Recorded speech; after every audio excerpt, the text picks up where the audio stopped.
বিপদ আসলেই প্রথমে বিশ্বনবী সাল্লাল্লাহু আলাইহি ওয়াসাল্লাম একটা দোয়া পড়তেন। কি পড়তেন? তিনি পড়তেন ইন্না লিল্লাহি ওয়া ইন্না ইলাইহি রাজিউন। নিশ্চয় আমরা আল্লাহর জন্য, নিশ্চয় আমরা কার দিকে ফিরবো ভাই? আবার কার দিকে ফিরবো? আওয়াজ করে বলুন তো, আমরা এসেছি কার কাছ থেকে, আবারও ফিরে যাব কার কাছে? এজন্য বিশ্বনবী পড়ছেন ইন্না লিল্লাহি ওয়া ইন্না ইলাইহি রাজিউন। নিশ্চয় আল্লাহর জন্য, ওই আল্লাহর দিকেই আমরা ফিরে যাব। তারপরে বিশ্বনবী পড়তেন আল্লাহুম্মা আজুরনি ফি মুসিবাতি ওয়াখলুফ লি খায়রাম মিনহা। একসাথে প্রথমে পড়তেন ইন্না লিল্লাহি ওয়া ইন্না ইলাইহি রাজিউন, তারপর পড়তেন আল্লাহুম্মা আজুরনি ফি মুসিবাতি ওয়াখলুফ লি খায়রাম মিনহা, মানে আল্লাহ, এই যে আমি বিপদে ধৈর্য ধারণ করলাম, এটার সব তুমি আমারে দাও, আর যেটা হারালাম এর চেয়ে ভালো কিছু দিয়ে মেকআপ করে দিও, ভালো কিছু দিয়ে বদল করে দিও। সুবহানাল্লাহ পড়েন। তাহলে বিপদ আসলে আমরা কি পড়ব? কথা বলেন। তাহলে বিপদ এলে আমরা কি পড়ি? কথা বুঝলে সবাই উত্তর দিতে হবে। বিপদ এলে কি পড়ি? তাহলে বিপদ এলেই আমরা এখন থেকে ইন্না লিল্লাহ পড়ব, নাকি হাই হুতাশ করবেন? একদল আছে হাই হুতাশ করে, হায় আল্লাহ রে, মোর কি হইল রে, মুই কি হরমু রে, মুই কমবে জামু রে, আছে না নাই? এরকম বিলাপ করতে নিষেধ করেছেন বিশ্বনবী। কি করব, কই যাব, কি হবে, হায় হায়, এরকম হাহুতাশ আছে না নাই? বিশ্বাসীরা হাহুতাশ করে না, তারা ইন্না লিল্লাহ পড়ে। কি পড়ে মনে থাকবে? আমরা পড়বো ইন্না লিল্লাহি ওয়া ইন্না ইলাইহি রাজিউন। নিশ্চয়ই আমরা আল্লাহর জন্য, আমরা আল্লাহর দিকেই ফিরে যাব। এরপর পড়বো আল্লাহুম্মা আজুরনি ফি মুসিবাতি ওয়াখলুফ লি খায়রাম মিনহা। আল্লাহ, আমি যে বিপদে ধৈর্য ধারণ করলাম এটার সওয়াব দিও, আর যা হারালাম তার চেয়ে ভালো কিছু দিয়ে বদল করে দিও। সুবহানাল্লাহ পড়েন। বিশ্বনবীর হাদিস শুনলেন উম্মে সালামা রাদিয়াল্লাহু তাআলা আনহা। ওনার স্বামী হলো আবু সালামা। মজার ঘটনা খেয়াল করে শুনেন আমার প্রিয় কলিজার টুকরা ভাইয়েরা। কানগুলো খরগোশের কানের মতো খাড়া করে আমার দিকে তাকান। সাইয়্যিদাতুনা উম্মে সালামা রাদিয়াল্লাহু তাআলা আনহা, ওনার স্বামীর নাম আবু সালামা। শ্রেষ্ঠ দম্পতি, শ্রেষ্ঠ ফ্যামিলি।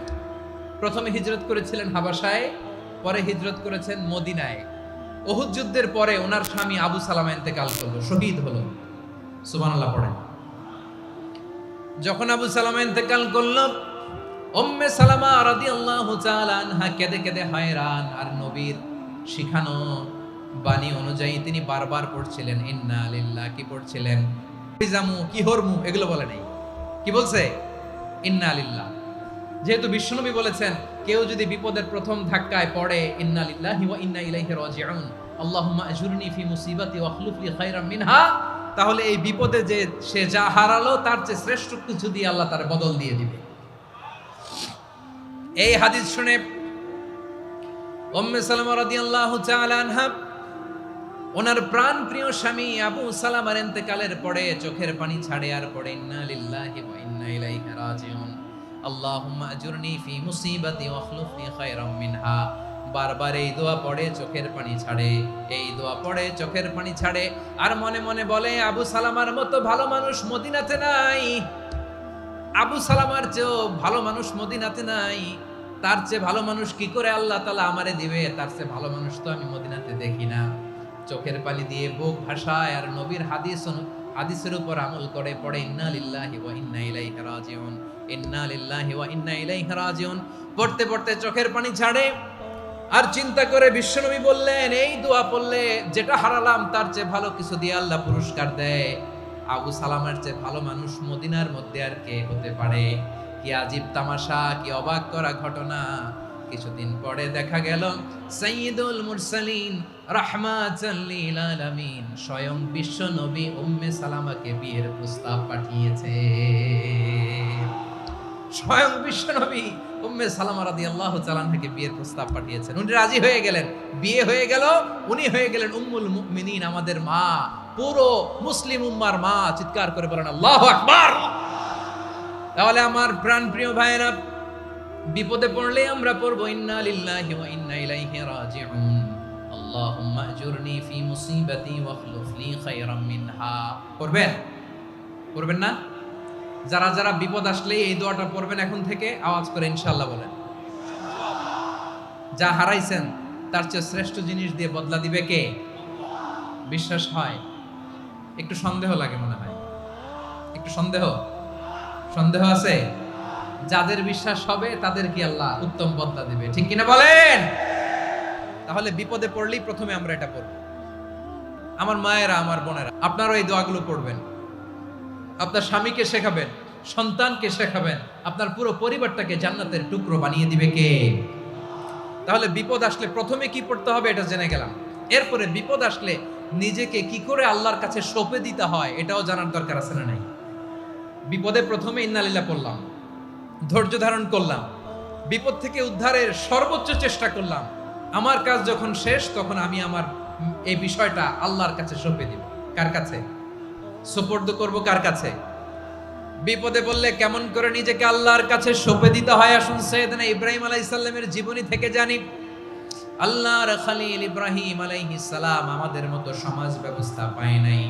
আমরা জন্মের পরে আমাদের কানের ভেতরে আজান দিয়েছে কে?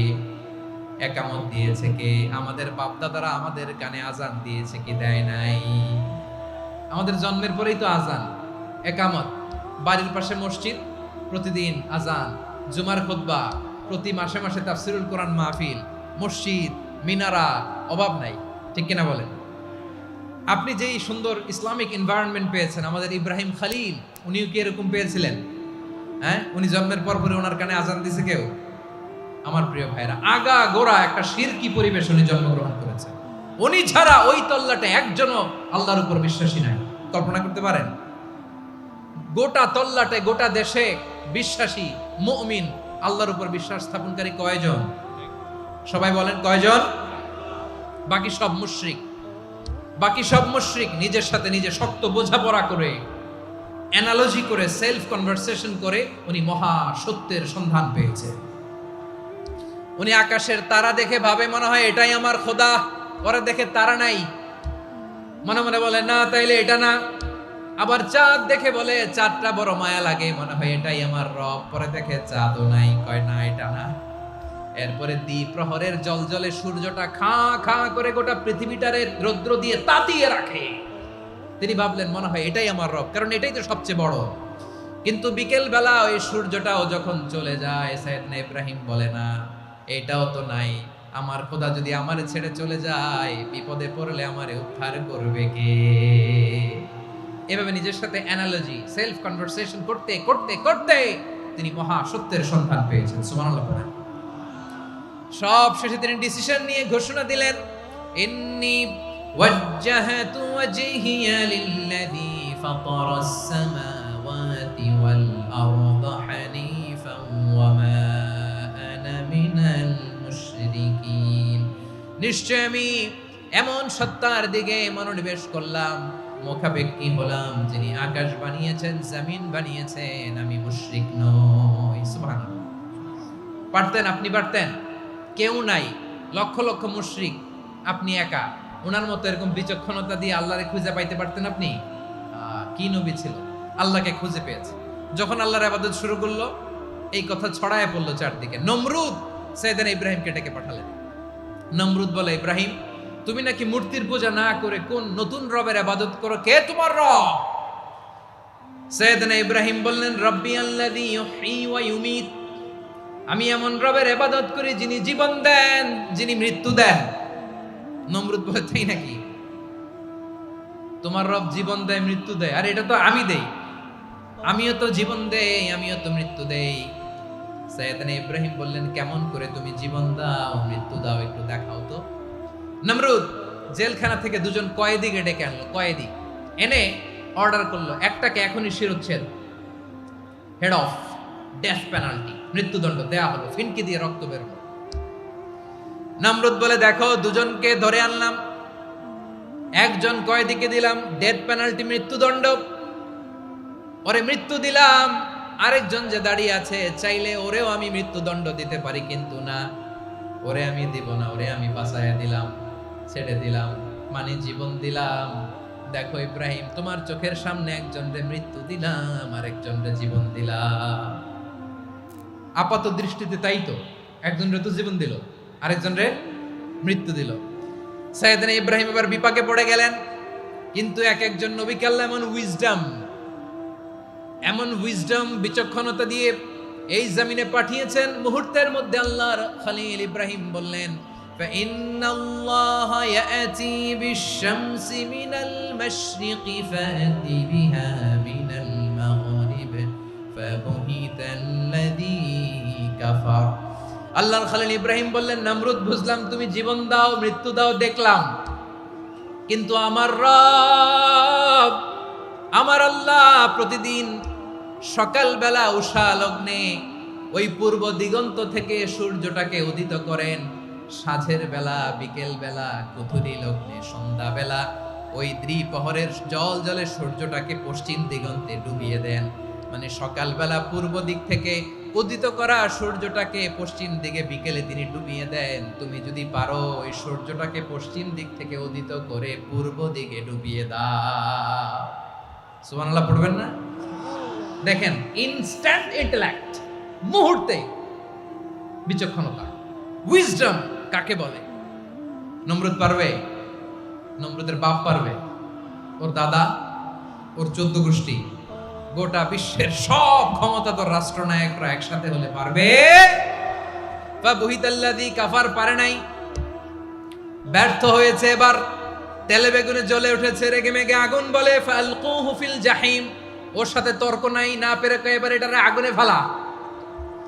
বিশাল বিশাল গাছ কেটে লাকড়ি এনে আগুনের কুণ্ডলি বানানো হলো, দাও দাও দাও দাও করে আগুন জ্বলে। আল্লাহর খলিল ইব্রাহিমকে আগুনে নিক্ষেপ করা হবে। আল্লাহর খলিল সাইয়েদনা ইব্রাহিমের হাতের মধ্যে রশি দিয়ে টাইট করে বাঁধা হলো, পায়ের মধ্যেও টাইট করে রশি দিয়ে বাঁধা হলো। আল্লাহর খলিল ইব্রাহিমকে আগুনের কুণ্ডলির মধ্যে ফেলা হবে। অমিয়া, আপনি যে বিপদের কারণে ভয় পান, হতাশ হন, এটা কোনো বিপদ ওনার বিপদের সামনে? পটুয়াখালী আওয়াজ করে বলুন, সাইয়েদনা খলিল ইব্রাহিমের বিপদের সামনে আমাদের বিপদগুলো কোনো বিপদ? এটা কোনো বিপদই না, এটা কোনো বিপদই না। হাত পা বেঁধে টাইট করে নিক্ষেপ করা হবে, সিম্পলি ফেলা যাবে না, কারণ দাও দাও করে দ্য ব্লেজিং ফায়ার, এমন আগুনের কুণ্ডলি কাছে যাওয়া যায় না, আগুনের উত্তাপে নিক্ষেপ করা হবে। হাতে রশি বেঁধে পায়ে রশি বেঁধে আল্লাহর খলিল ইব্রাহিম আলাইহিস সালামকে আগুনের মধ্যে নিক্ষেপ করা হবে। আহা, এটার বলে অগ্নি পরীক্ষা। উনি অগ্নি পরীক্ষার সম্মুখীন হয়েছে, এজন্য কঠিন পরীক্ষাকে আমরা অগ্নি পরীক্ষার সাথে তুলনা করি, ঠিক কিনা? সাইয়েদনা জিবরাইল এসে বললেন, ও আল্লাহর খলিল, ওরা তো আপনার হাতও বেঁধে ফেললো, পাও বেঁধে ফেললো, নড়াচড়ার সুযোগ নাই, বলেন আমি জিবরিল ফেরেশতা আপনার জন্য কি করতে পারি? আল্লাহর খলিল ইব্রাহিম বলেন, ও জিবরাইল, তোমার কাছে আমার কোনো চাওয়া পাওয়া নাই। সুবহানাল্লাহ বলেন। তোমার কাছে বলার কিছু নাই, তোমার সাহায্যের আমার দরকার নাই। সাইয়েদনা ইব্রাহিম আলাইহিস সালামকে হাতে পায়ে রশি বেঁধে হাত পা বাঁধা অবস্থায় জ্বলন্ত অগ্নিকুণ্ডে যখন নমরুদের দলবল নিক্ষেপ করবে, আল্লাহর খলিল কিভাবে নিজেকে আল্লাহর কাছে সঁপে দিয়েছেন, পটুয়াখালীর ভাইরা খেয়াল করে শুনুন।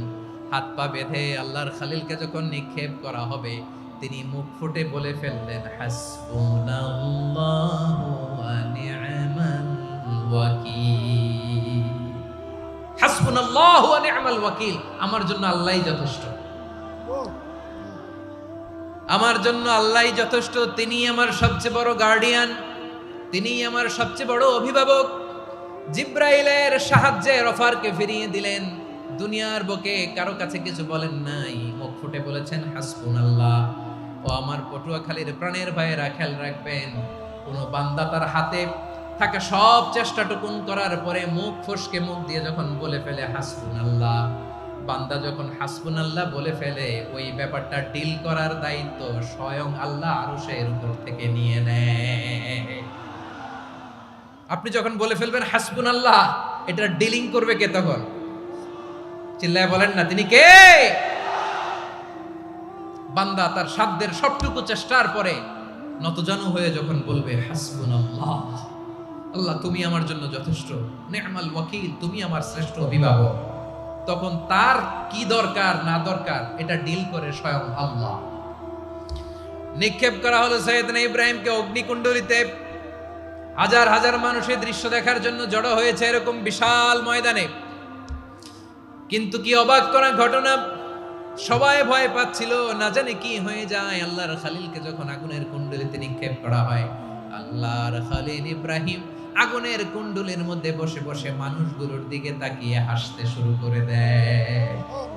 কারণ আকাশ থেকে রব্বুল আলামিন স্পেশাল ভার্ডিক্ট নাজিল করেছেন, স্পেশাল হুকুম জারি করেছেন, কুলনা ইয়া নারু কুনি বারদান ওয়া সালামান আলা ইব্রাহিম।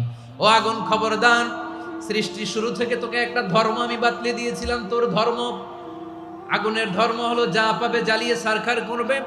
আল্লাহ বলল, আগুন তোর ধর্ম দিয়েছিলাম, তুই সব জ্বালিয়ে পুড়িয়ে সারখার করে দিবি, কিন্তু ক্ষণিকের জন্য আমি তোর জ্বালিয়ে দেওয়ার ক্ষমতাটাকে কেড়ে দিলাম, জ্বালিয়ে ভস্ম করে দেওয়ার ক্ষমতা আমি কেড়ে নিলাম। কুনি বারদান, ঠান্ডা হয়ে যা।